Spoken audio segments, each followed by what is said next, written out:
we go. We got John Morra over here. Hey, what's going on, John? All is well. On our way to the U.S. Open. We are on our way to the U.S. Open. We're going to be sitting down here doing a little podcast. We got Phuc Long. Vietnam in the back. We got the Vietnamese sharpshooter. How you doing? I'm fine, thanks. We had to go and pick him up. Yeah, we got to go pick him I up. forgot that I had to bring him with us. John, back track. Got to be a man of my word, you know. Yeah. Well, I'll tell you what.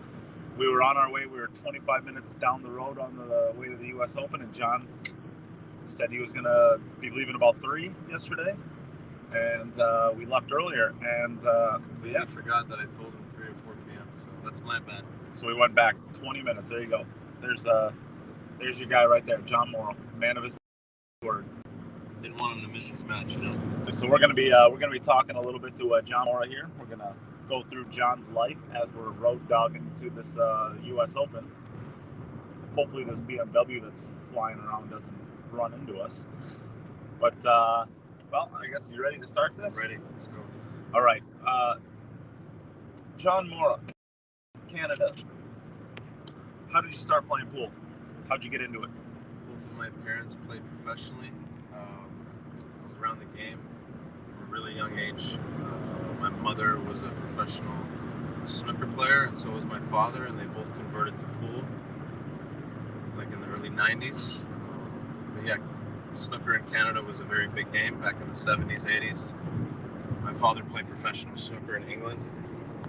1985, he beat Jimmy White in a tournament. That was his best win as a snooker player. And he was like a top 50 player in the world, though. Played in the Crucible one year. And, you had to be one of the best in the world to do that. So, yeah, I've been around the game since I was really, really young. And being from Toronto, I grew up watching Alex Pegulayan. He's a good friend of mine, rival, someone I admire, look up to. And I've known him since I was about 5 years old. And that was right at the time when he immigrated from the Philippines to Canada. So we did a couple 21 questions, and I think your answer to 50% of the questions was Ronnie O'Sullivan. Does that mean that snooker is still your number one love, or do you think I it's love cool? snooker, but pool's my deal. You know, I would have tried to play professional snooker when I was younger if the game was more popular in Canada, but the only way to make a living at it was to go over there to England and give yourself a real shot. So, pool's been my bread and butter since I was young, and I know the game a lot better than I know snooker.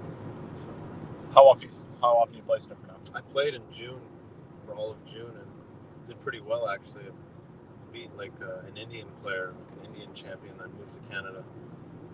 We played probably 35 frames, and I beat him 19-16. Wow. He's a very good snooker player, but yeah, I picked up my snooker cue after years of not playing, and I felt like I picked up right where I left off, so it was a good experience. To say I was shooting very straight on the pool table when I left the snooker cue. So what's your high run? I've run a century a couple times. I think 2 or 3 centuries, like 116, 118, something like that. That's pretty strong. Nothing too big, but my father's ran 6 147s. Wow. And he missed the green ball to win a car in a tournament in the UK. A lot of classics, so he's a very good snooker player. I never got to see him at his best. I wish I did, but from what I hear, he was awesome. Sure. And anybody, if you're out there listening, let us know what audio level's good. Of course, we're kind of in a car. We're kind of winging it here, so if anything's a little quiet, let us know. All right, so I think a lot of players knew you. You've been around the game for 20 years, and you were always a right-handed player. Now, a lot of players I don't think actually know why the change was made.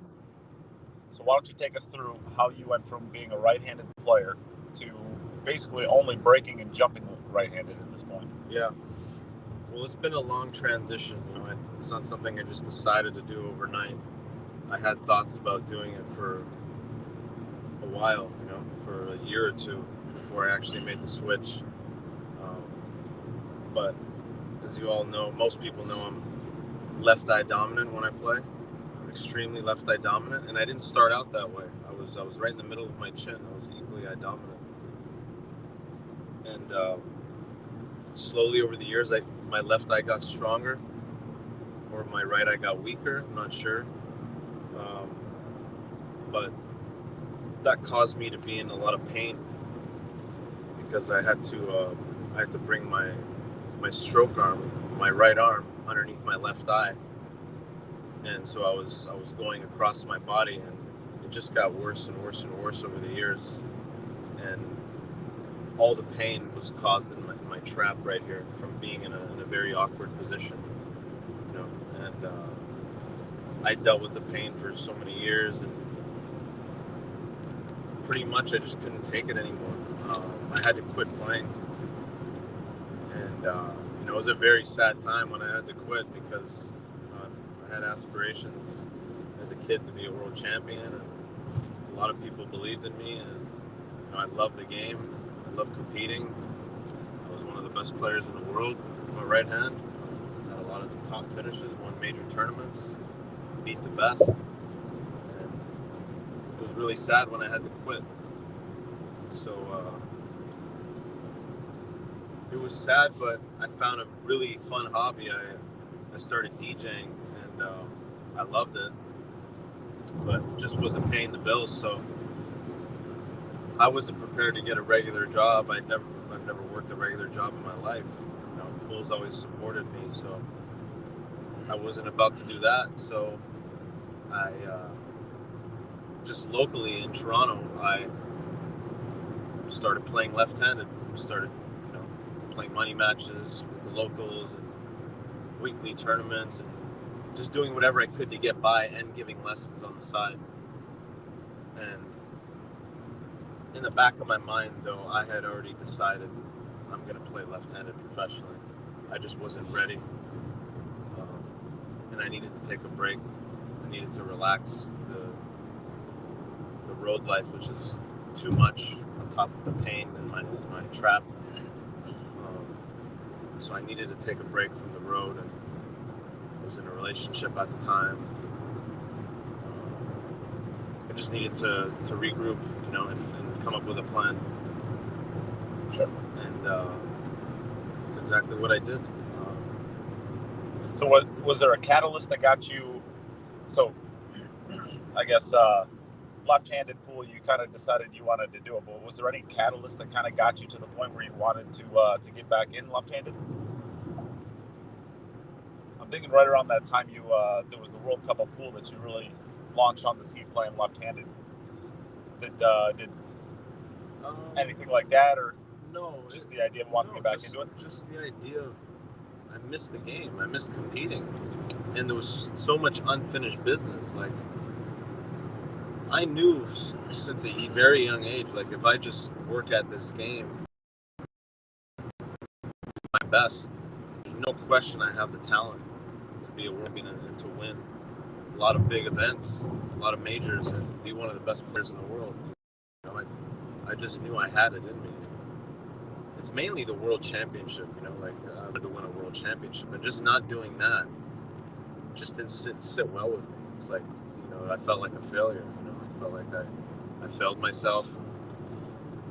It was really sad. So, I embarked on this new journey as a lefty, and I started to see how well I could play opposite-handed, and I thought, well, I can still break right-handed. I don't have the power to break left-handed, so I don't, depending on what game I play, what rack we're using, but I normally break right-handed because you need power for the break. And as soon as I put it all together, I thought, there's no reason why I can't go back and win major events, Sure. And a lot of people ask me this question: were you better right-handed, or are you better now left-handed?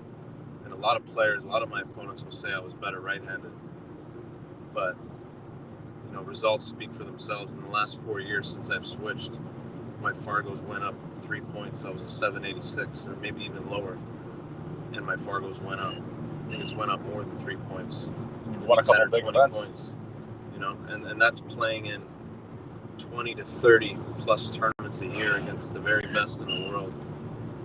And, you know, these Matchroom events have finished top 16 in all of them in the past 2 years. So I'm feeling confident that I'm better left-handed now than I was right-handed. You know? Do you think not having those bigger power strokes with your left hand, do you think that has helped you just simplify your game? Maybe instead of taking on crazier shots, or, you know, maybe you'll play one cushion instead of three. No, because I can do almost everything with my left hand. Like, I can do the power shots. There's only a few power shots that I can't. If I can't do those left hand, I can shoot them right-handed still. I'm only in pain when I'm using my right hand all the time. Sure. I'm still in a little pain from breaking right-handed every time, but not nearly as bad as the pain I was in from playing right-handed and breaking right-handed. So you and I see really two players on the tour today that really contort their bodies to be able to get their head into position on their shots. It's you and it's Albin. Yeah. Did you ever talk to Albin about that? I haven't. We're both aware that we look almost the same under the cue, shooting right-handed. But as long as I've known him, he's always been that left eye dominant. Yeah, absolutely. I did not start out that way. A lot of players will remember that too. My cue is in the middle of my chin. And it slowly veered off to the left. And then I went to eye doctors and all that. It's not really a vision thing. It's your eye dominance is basically your brain chooses which eye to judge the angles out of. It's like an internal brain, you know, matter. It's not really your vision, because I have great vision in both eyes, but I just choose to judge all the angles automatically with my left eye, and there's nothing you can do about that. I'm actually exactly. I've tried to just train my right eye, but I can't. You know? I'm exactly as right eye dominant as you are left eye dominant. I actually put the cue over top of my the outside of my chin. But I mean, I'm a right-handed player, so it makes it a lot easier for me to get my body into position on that. It'd be interesting to see what ends up happening with Albin's career. You know better than anybody how hard it is to actually get your body into that position. Yeah.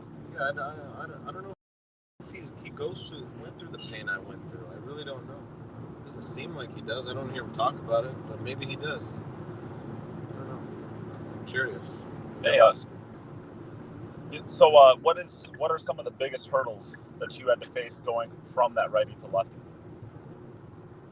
In the beginning, it was the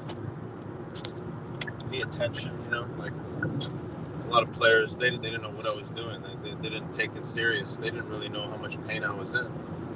So they thought, well, what is this? Why are you changing? Is it some kind of joke? Is it for attention, or what is it? You know, they just didn't take it serious. It's one of the Earl Strickland, like throwing baseball grips on his cue. but everybody understands now. They get it. That was a big hurdle in the beginning. And, you know, the big hurdle in the beginning was, another one was, in the back of my mind in the beginning, when I started competing left-handed, I just knew I wasn't going to be a threat to win tournaments. Like, for me to beat a good player that week was enough for me. That was a good enough week for me to pat myself on the back. But I was going to a lot of events knowing that I wasn't going to win. Sure. And, you know, but with pool, you know, there's always some action. So, like, if I didn't do well in the tournaments, I would match up and, you know, I'd make a score. Or, you know, a lot of players underestimated me as a lefty in the beginning. So I got some good action, you know, out of it. It didn't take long, you know, for me to get the feeling that I can win when I started started traveling to these events as a left-handed player, and I feel like I'm capable of winning any event that I'm at now. Sure. I mean, you've had a couple big wins in the last 3 or 4 years. Yeah. Yeah, and I guess a couple of people gave some shout-outs. The way that you played against Oscar, was it last week? Mm-hmm. That was incredible. I mean, you're playing world quality pool. Yeah. I broke really well. I finally figured out something with my break. Evan Lunda showed me. A lot of people will find that funny because he's not really like a dominant rotation player. He knows a lot about the game. He's very knowledgeable, and him and I are friends. And he showed me a couple of things that have been shown to me about the break before, but I didn't want to learn. I wasn't ready to learn, or they just felt uncomfortable. So I figured out my break, and my break's been failing me. My 10-ball break's been failing me in the last 5 years at least. And I've lost a lot of big matches because of it. And, it's like I'm spotting everybody to break. And I'm playing with my opposite hand. So my break came together last week with Oscar, and I was able to run a lot of racks, put a lot of pressure on him. And I was able to play with confidence, because when you're breaking well, typically you're confident, and when you're not breaking well, it's hard to get in a rhythm and run racks. Sure. Yeah. So, I guess, what are you working on right now? Are you still feel like you have to work on some aspects of your left-handed game to get you to where you need to be, or do you think you for the most part, put everything together? Put it all together. I put in so much time in the past 4 years. I don't know anybody that works harder than me. I practice 3, 4, 5, 6, sometimes 7 hours a day. And rarely miss any days. That's like 4 or 5 times a week. And I got to put in that work because I'm playing with my opposite hand. If I take a couple days off, I lose my stroke quick, because I'm not a natural left-handed player. I'm never going to be. I'm not ambidextrous. Everybody asks me, John, are you ambidextrous? I'm not. I might look like it, but I trained myself completely from scratch to play left-handed. I started when I was about 16, just so I'd be able to reach shots when I couldn't use my right. Just worked on my left-handed game. Ronnie O'Sullivan was a big influence in that too. Everybody knows how great he is opposite-handed. And I was like, oh, this is cool. Yeah. And I'm sure it helps him around the snooker table.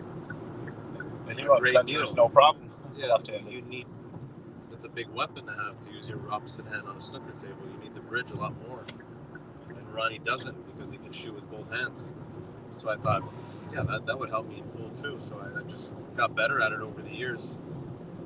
And eventually, I just decided I'm going to be better, because now I'm cueing under my dominant eye. I shoot straighter. My chest doesn't get in the way, so I'm not getting up on my shots.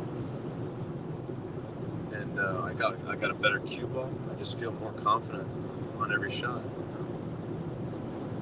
Yeah, it's if you can do it right. Like I said, there's 2 players that I can see in the entire world that have to contort their bodies, and I use the word contort there extremely meaningfully. It's you really look like you're contorting yourself just to get yourself into that spot. Albin is the same way. Just another player that did that was Wu Cheng with his left hand. Oh, he did, yeah. Yeah, because he's the right-eye dominant player too. He's always been that right-eye dominant. I played him in the World 9-ball, in the Junior World 9-ball when we were 15. We're the same age.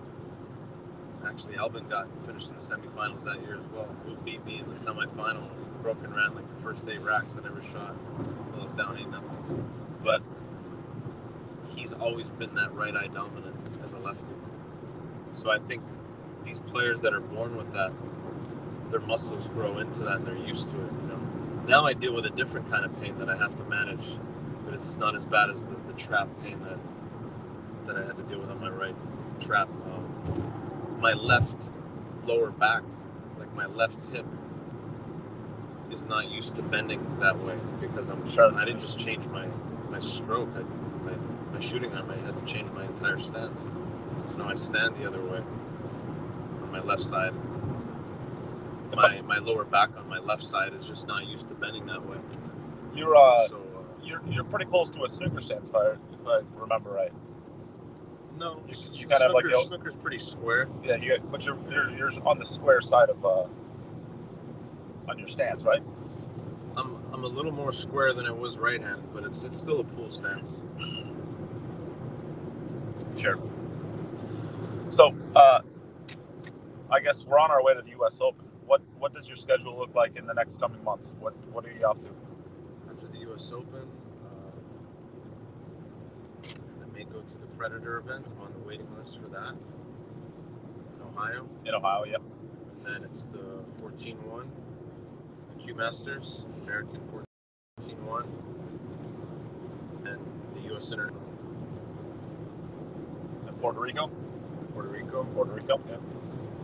And that's, for the most part, I think those are the last big events for the year. I don't think there's anything at mid to late December that I can think of that's really big. You're obviously playing full time. You're touring 7 or 8 months out of the year. Where is home base for you when you're not? It's been Las Vegas since the pandemic. I went to Las Vegas for the Diamond Players Championship and the U.S. and the World 10 Ball Championship back in 2020. We played the Diamond Players Championship and the World 10 Ball got canceled and everybody started flying home early. Everything was locking down. Instead of going home in Toronto, I stayed in Vegas, and that became my home.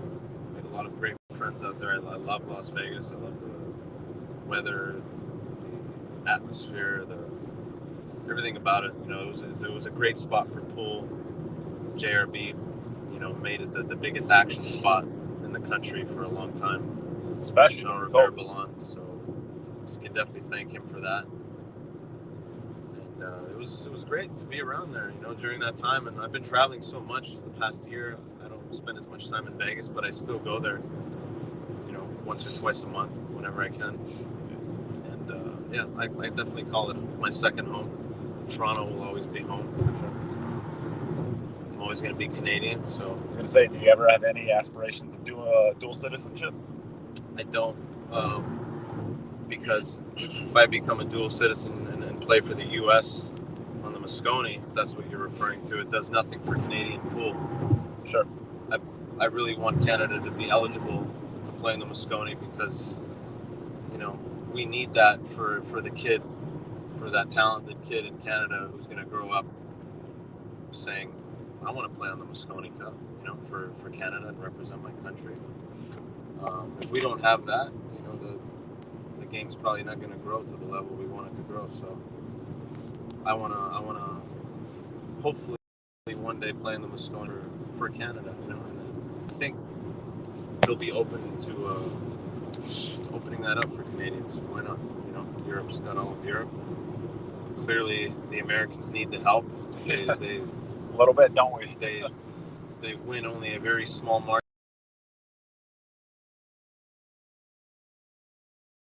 15 years stronger. I don't know. There's a lot of great juniors coming up, but it's years for those. And their show. So we'll see. Yeah. Well, we definitely need to have players coming through. I mean, we're going to get to see display coming up in the next few days with the junior event. Right. Shane owning junior tournament. It's great that they're doing that. Yeah, that's a pretty cool stuff. Do you know of any Canadian kids that got into that? I don't. Hopefully there are a couple here I can meet up with. Sure.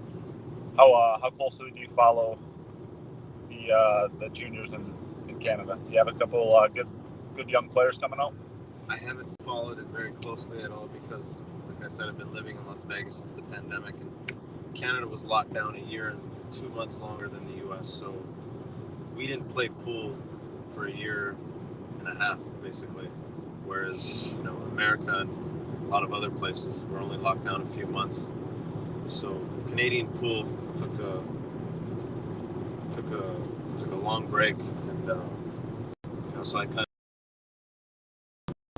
out of touch with the up and coming player. There's a lot of talent, and I can't wait to see all of them and meet all of them. So we're on our way to the U.S. Open. What kind of preparation you've been doing to get yourself ready for this stretch run? I've been doing a lot of running, meditating, eating well. I train hard, practice every day. I've been working out, trying to get good sleep. just keeping it simple. I think that's the best way to prepare for me is to keep it simple. Sometimes I complicate things. That leads to me going to the table with a lot on my mind, and I play my best pool when I have a clear mind and I can keep it as simple as possible. Sure, absolutely. Is there do you go through any like phases with your training where, like you said, you've been working a little bit on your break right now? Do you try to focus on certain aspects of your game and work on them for a couple months, or you just kind of practice the things you need to practice in the moment? Just practice what I feel is lacking. I've figured out my 10-ball break, so I'm happy with that. I have a pretty good idea of this 9 on the spot matchroom break. Playing a lot of their events, getting the hang of that. So it's all about just hitting the break as pure and as accurate as you can, and hoping for the best. You're hoping the referee gives you a good rap. You definitely need luck on the break. There's no question, but there is a lot of skill to that break as well. So. Yeah. This is my first time really playing with it as a sandcastle. Yeah. Safety and the moving aspect of the game is come into play now with this 9 on the spot. We're not making 3-4 balls on the break every time like we were with the 1 on the spot. So there's more tactical play, which is better for an all-around game. Sure. There's more banking, kicking, safety, strategy. The smart player is going to come out a lot more with this format. I like that. Yeah, absolutely. Is this the perfect format going forward? Do you think that this needs to be changed? Do you think this is where it needs to be? I think the format's perfect. The race could be a little longer the first couple rounds, but I know they have so many players. I kind of want to get the first few rounds out of the way. But my opinion is, people are traveling from all over the world, so give us a longer race. But it is what it is. Just gonna make the best of it, not complain, and I'm happy to be playing the game I love. Yeah, it's a beautiful game, right? And it seems to be never in a better spot. I mean, we got this guy back here, proof, sleeping back here on us. Comes all the way from Vietnam. It took him 30 hours to get here, he said. I mean, there's so many players from Asia, from the Philippines, from Australia, New Zealand, all these places coming from all over the world. Do you think pool's in a good spot right now? Do you think it's growing? It is. It's moving in the right direction. I think more feedback from the players needs to be listened to. Going on? Paying a toll. 1 sec. Thanks. The raw. This is raw right here. Yeah, very. So yeah, I mean, it's we growing. Were starting a players union. A few of us, Appleton, Jason Shaw, and Dennis Grab got it together. We haven't really talked much since the first time we all sat down in Vegas. So I don't know what the plans are going forward, but there's a lot of sponsorship money being put into the game. There's a lot of big events. The game is moving in the right direction, so I think now's the time for the players to form a union. And, we have to have some say with the way our game is being managed, because I think our opinion gets overlooked quite a bit, and we need to come to a common ground, with the promoters, tournament directors. Try to give the people, the spectators, the best possible production of the game. They need to see us play the best format, best rules, and they want to see us stick with it. We need consistency. Yeah, I mean, I couldn't agree more. I think there is something to the idea of experimenting with format. I mean, that's what we saw, especially, I mean, going back to the break with this one on the spot versus 9 on the spot. The European Open was kind of an experiment, right? And what we ended up finding out is I think this is just a vastly better product, right? Yeah. The players have been asking for this for, especially the European players have been asking this for months. Maybe you think a union might get you a little bit faster to those situations.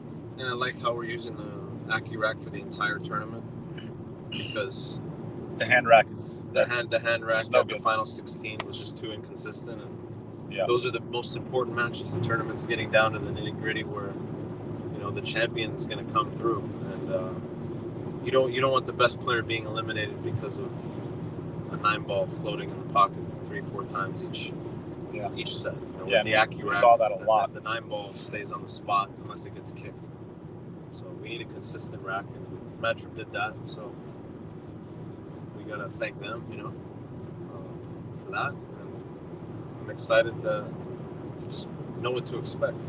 We're going into the U.S. Open, knowing that we're playing with the same rack the entire time, and that's all we really wanted. We've seen it way too many times. Seen it way too many times where you can't just point to one single break and be like, this is the reason I lost the match, generally speaking. But we've seen it way too many times where hill or a player's on the hill and their opponent's breaking and trying to get hill as well, and you hit the rack and it just you just know a slug rack when you see it, when you hear it. Yeah. And you just don't want a referee. The referees shouldn't want that kind of pressure on them, right? I'm sure the referees are absolutely ecstatic that they don't have to put it on themselves to give a good rack. Yeah, and there's already enough luck in 9-ball. There's plenty of luck in 9-ball. We don't need 9s flying in off the break unexpectedly. So, is that a rule that you think should be changed? No. In a perfect world, no golden breaks. In a perfect world, no golden break and call shot, but there's luck in every sport, and spectators want to see that. It's an interesting part of the game. It's heartbreaking, for the players and the spectators who want one guy to win, but they can relate to that because there's bad luck in every sport. Mostly every sport, there's some sort of luck involved, and in life in general. So everyone can relate to that. So that's why it appeals to them as a viewer when they're watching. If you see the ball go in after someone missed, it makes sense that they're shooting again, right? It's luck. It's part of the game. But a spectator might not understand. Well, he just made that ball. Why isn't he shooting anymore? Well, because he didn't call it, and then you have to explain all of that. Sure. Yeah. And then it's the game is going to flow much better with the luck. Just keep the luck factor involved. The same goes for everyone. It's part of luck. Is part of the game. I think the idea of a players' union can be scary, right? Because the idea is, we've had this in the past where we've had some pretty bad people involved with the players' union, and they kind of imploded, or they only took care of a certain handful of players. But at the end of the day, a players' union properly should be a tool to help the promoters with what they're doing. And at the end of the day, I think what you just said there is really important, right? Because you're looking at it not from a player's perspective, you're looking at it from not only a fan, but a potential fan, right? Yeah, we need to get people watching the game that have never watched the game before. Yeah, we got to grow, right? We want to make it as simple as possible for them to follow. And I think that's a pretty wise thing to say there. It shows an understanding of where the game needs to go to, not just where it's at, right? Players just need to put their feelings aside, I think, including me, and just trust that these promoters are looking out and want our best interests by making the game as simple as possible and exciting as possible. Excitement. Because pool, in general, the most exciting thing to watch. Let's just be honest. It's not like watching football, basketball, tennis, these high-intensity sports, boxing, fighting, We need exciting so that the average and the shot clock is good, the fast shot clock. I agree. Pressure on the players. And, makes them speed around the table quick. I saw Chang Jung Lin for Nobody wants to watch somebody walk around and think about what he's doing. It's the same reason why pick and win. you don't see chess on TV. Like, that game is so brilliant and beautiful, but nobody wants to watch that. Yeah. Yeah, it's a slow paced thing. Avid chess player, chess fan. You know? I think actually, that's probably a pretty good comparison to pool. Nobody, If people can watch poker on TV, they can watch pool. So we got to find a way to make it exciting. Because I can't watch poker, and I like poker. I like playing poker. I love watching poker. I can't really sit there and watch it. It's just not exciting to me. Yeah, I always love watching poker. I don't know. I don't even play that much poker, but there's something about the way that's marketed and the way that's put out there as a product that it's... The luck factor is way bigger, so anybody can win. That's some the money maker. Yeah, it's the money maker effect, right? They make it so that poker is a game where the average Joe can win if he runs good. Yeah, Chris, the above average player. Yeah, sure. Not the average Joe. There's a lot of skill in that game, definitely. Yeah, you're not going to have you're never going to have a 5, or let's even say a good player. You're never going to have a 650 Fargo win the U.S. Open, right? No matter how hot they run. A lot of people play poker. That's why it works on TV. A lot of people watch it. Yeah. Anybody can win at poker on any given day, so they have no problem watching it. So we've got to fight to make the average Joe watch pool. So what's your thoughts on that? How do we do it? I think what they're doing is right so far. Matchroom and Predator, what they're doing is right.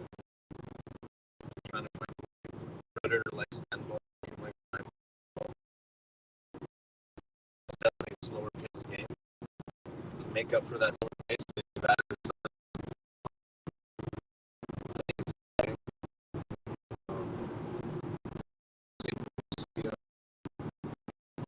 Matchroom doing it right with 9 ball, fast paced game. A lot more people know it nice than 10 ball, so they get it. Sure. Their game is moving in the right direction, and that's the bottom line. And it's been since it's been moving in a direction like this. And it seems it's never been as good. And I've been a professional player for almost 20 years, and it's never been this good. It's only been a couple of years, so hopefully it'll last and grow and build. You can only hope, right? Yeah. The Predators adding events every year, Matchroom's adding events every year. I just wish all these companies would get together on the same page, and then we'd really see the game grow. Yeah. They need to get with each other, somehow come to a common ground. That's when the game's going to really flourish. I don't know. Think it can happen? Why not? Hope so. It sure would be nice to have everybody working under the same. Want the same thing for the game. We all. Yeah. So we're only going to be in each other's way if we don't work together. So if we're smart, we'll find a way to make it work together. All right. Well, we're on open.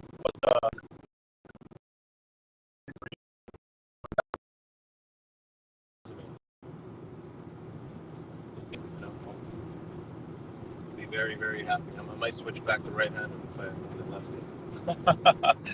You'd be the only player in history to win a right-hand lefty. No, I won't do that. I will keep playing lefty and win more and more major events. So it'll mean everything. I'm just going to take it one match at a time, enjoy the experience, and it's just about me playing the best I can. If I can play to the best of my ability, I'd be happy with that. And the results are going to take care of themselves.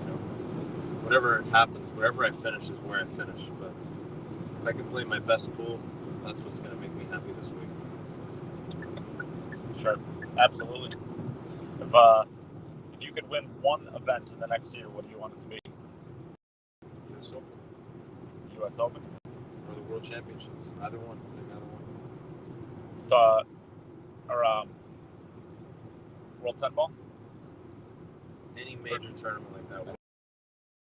World 10 ball, World 8 ball, Puerto Rico next month. It's gonna be a world title. I consider the U.S. Open to be a world title. Yeah, I mean, it certainly is. It might be the toughest event of the year, right? It's the toughest. Yeah. I mean, that or the World 10 ball. It's the biggest, the World 9 ball. biggest field. All the best players are playing. Nobody gets shut out. Yeah. A lot of players don't get invited to the World 9 ball. It's a max 128 field. So this 256 field is the toughest.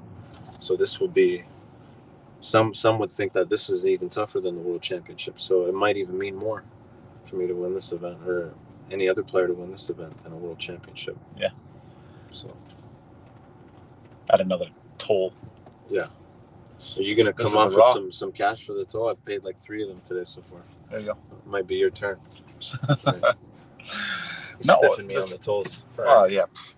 I just figured, give them some marketing. It's good. 1 second. Just jamming over here. Yeah. Digging it. Thank you. You too, thanks. Where are we at? We're at about 20 miles? 40 minutes. 40 miles. 40 minutes. 38 miles.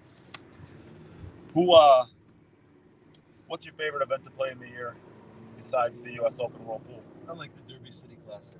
Derby? Is that because I'm playing all the games at a really high level now, and even when I wasn't, I always loved the Derby City. Got 9 days, 4, 5, 6 tournaments, and all the plus best, all the action, the action you can get. It's just nonstop excitement. It's a lot of fun there. Yeah, that's one of the events that I have not gone to yet. Wow, I'm surprised. And it's actually decently close to me. I think it's only about a 6 or 7 hour car ride for me. Yeah, you're missing out.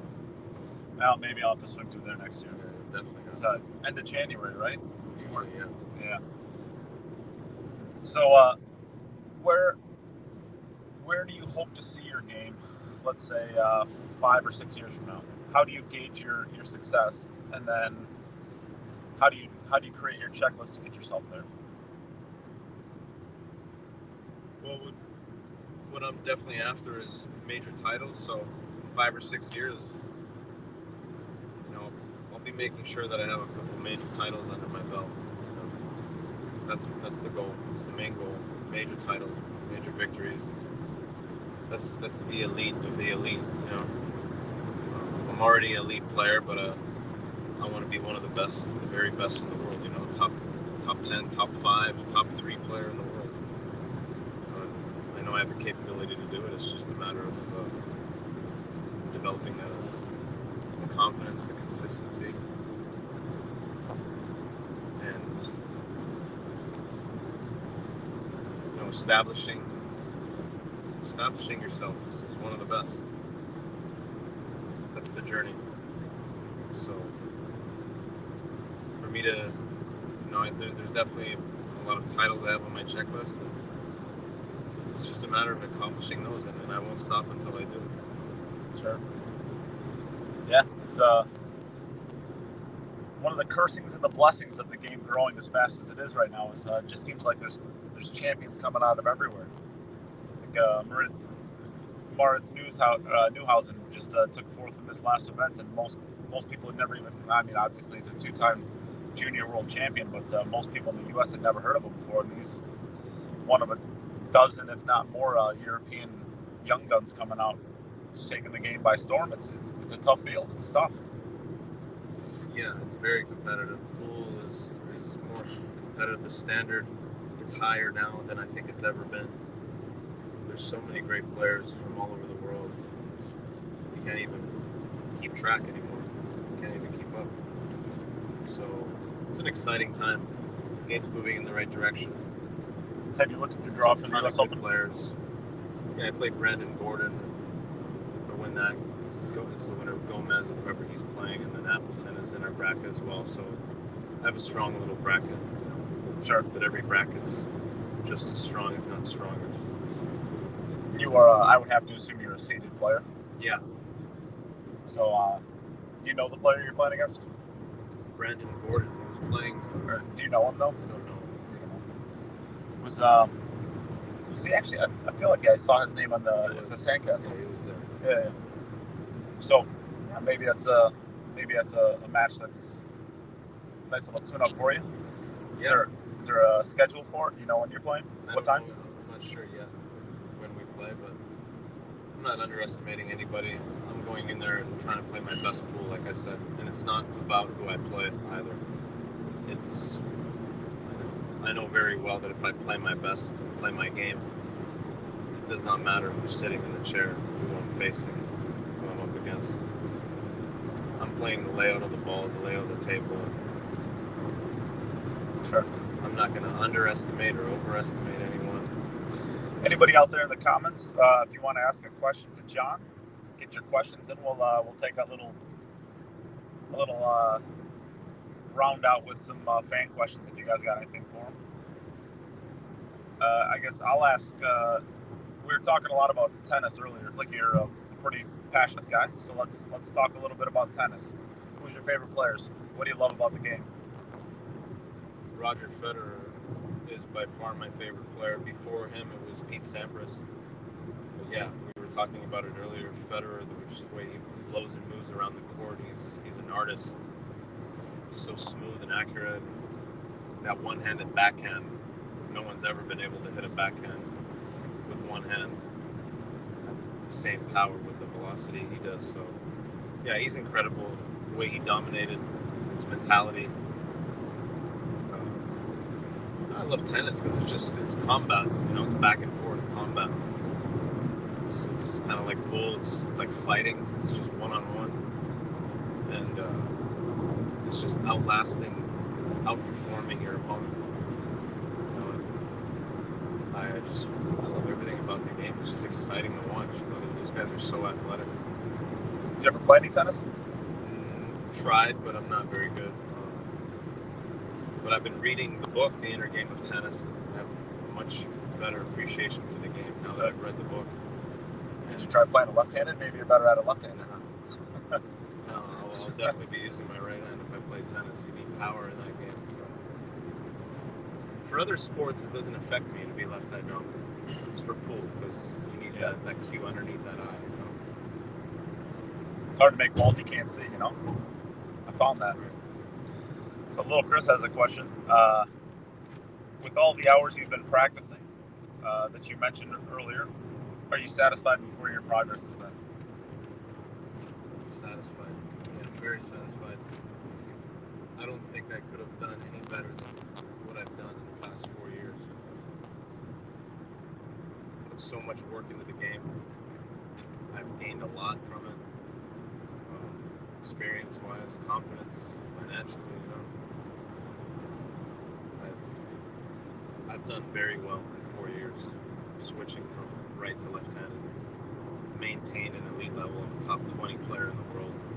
If you go and look on the rankings, I'm always floating around the top 20, top 30, placing in the top 16 pretty consistently. I'm just trying to get over that hump, and it's only a matter of time. Sure. Here's a question for a fellow countryman. Have you done any mentoring for Canadian Stephen Holman? A little. We're more like friends, but he's a great player, right? Yeah, he's super talented. I watched him play in the VNEA Masters and myself. We have a very similar style. I think you address the background as well. You address the tables in a lot of the same ways. Yeah. He has a lot of talent. He's very accurate, super accurate. I told him when I first met him and discovered him as a player, you need to be playing professional snooker. And he's run a lot of centuries, close to 100, if not more. Wow. Really? Yeah. So he's a really talented snooker player. He was a better snooker player than I ever was, put it that way. I could probably give him a go playing left-handed now. But as a right-handed player, he was better than I ever was. Wow. But I'm playing better snooker left-handed than I was right-handed. So. Did you have to switch to a left-handed cue? No. It took me a second. That was a good one. I only slept a few hours last night. Forgive me, people. I made that joke in the UK where playing snooker at Haringey Pool Club after the Moscone Cup, and I was messing with somebody that said that you have to grab a left-handed cue if you're going to play left-handed. Yeah. So we went over to the wall and started looking at the bottom. I said, down at the bottom will have an R or an L on it. Yeah. So he's sitting there rotating the bottom. I don't see it. It's good. It's fun. Yeah. So here's the question. Your thoughts on the AccuRack throughout the tournament. We already talked about that a little bit earlier, but I don't know if you want to say it again. Yeah, it's consistent.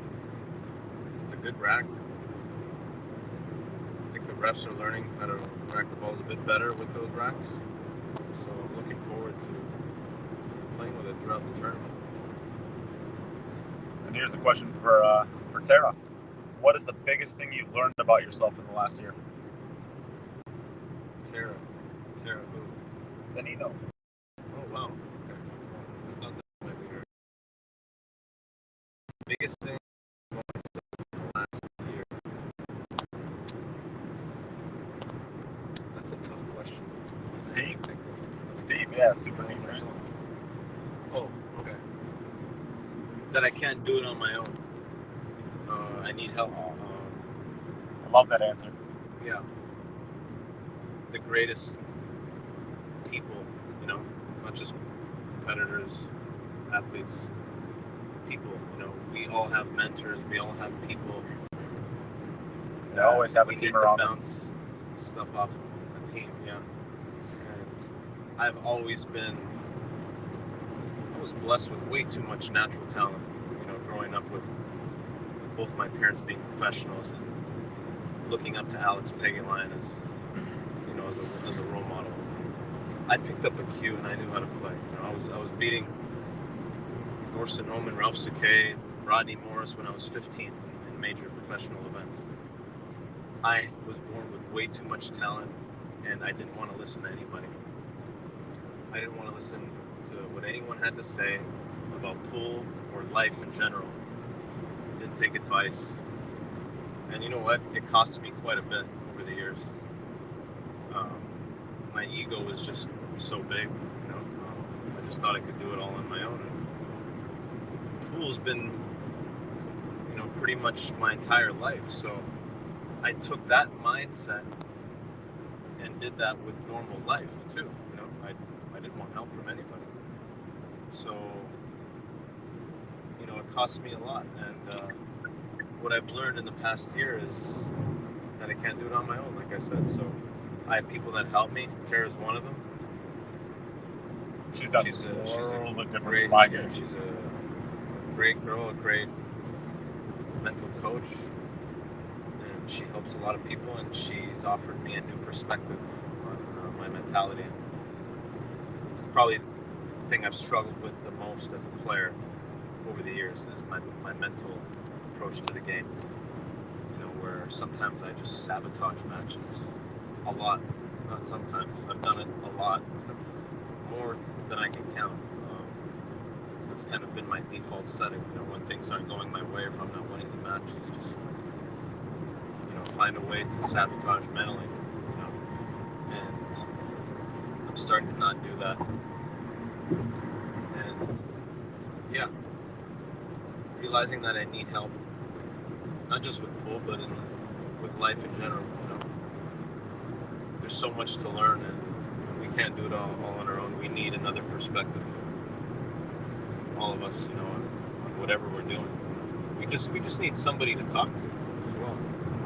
Sure. Just about anything. Life can get a bit heavy, and we don't talk to people.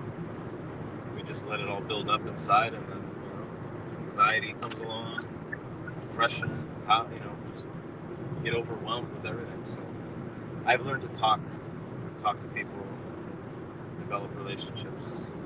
How hard was it to build a team around you? Are you still building that team? I'm still building that team. I'm pretty new to it, yeah. I have a pretty small circle. I only let a few people in, but the people that I've let in definitely looking out for my best interest. So I'm happy with my team right now. I know it's only going to expand and get bigger in the future. That's where this guy comes in, right? Adding into your team. Oh yeah, he's in there for sure. Long in the back seat, just passed out. He's part of the team. Don't worry. He's loving it. He's loving life right now. Me too. All right. Anybody else got any questions out there that you want to ask John? If not, we'll be wrapping this up. I think we're about 15 minutes outside of the U.S. Open now. So, anybody else have anything? Get it in. I will ask one more question as well because I think it's a fun one.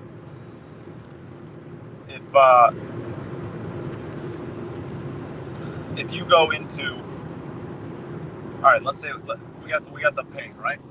If you wouldn't have found a way to make this work left-handed, I know you'd mentioned DJing. Do you have what does John Morra's life look like if you don't switch to left-handed? What do you think? I really don't know. I really love DJing. I love house music. Toronto has a great house music scene. I really took on a liking to that whole scene. I was going to start producing it. I had all the programs ready.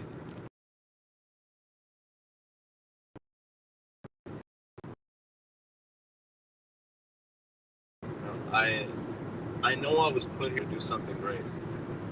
Pool just happened to be the most convenient because of my parents. But I wasn't going to settle for something mediocre if I didn't play pool professionally, if I didn't switch to left-handed. So it was going to be something special, something that I'm passionate about, something that I love. I wasn't going to settle for a regular 9-to-5 job. I have nothing against that, but it just wasn't me. It was pool. It gave me something to be great at. I stood out, as a pool player, and if I didn't play professionally, I'd want to do that in a different world. So I like the acting part of that. I love movies. I love acting. I don't know. I just think Have you ever tried any of it? No. Just an aspiration type of thing. Yeah, just an aspiration. What do you think you'd be? You got a great dry humor. I think you'd be awesome in like a dry comedy. Thanks, appreciate that. I don't know whether to take that as a compliment or an insult. I'm just kidding. Oh, definitely an insult. Yeah, definitely an insult. I don't know. Maybe everything. Yeah. James Bond villain. Dry humor. I think it'd be a good badass though. Yeah. I think you'd be a James Bond villain. A good hitman or something. A good DJ. A good DJ. No, that would be perfect. All right. Be good in a dramatic role for sure. Some kind of dramatic role. Sure.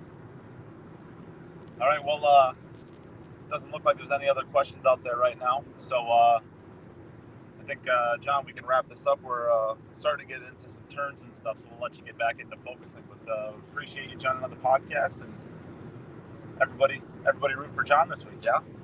Let's go. U.S. Open. Rack them up. Rack them tight, refs. No gaps. See ya. All right. Take care, everyone. Thanks for watching.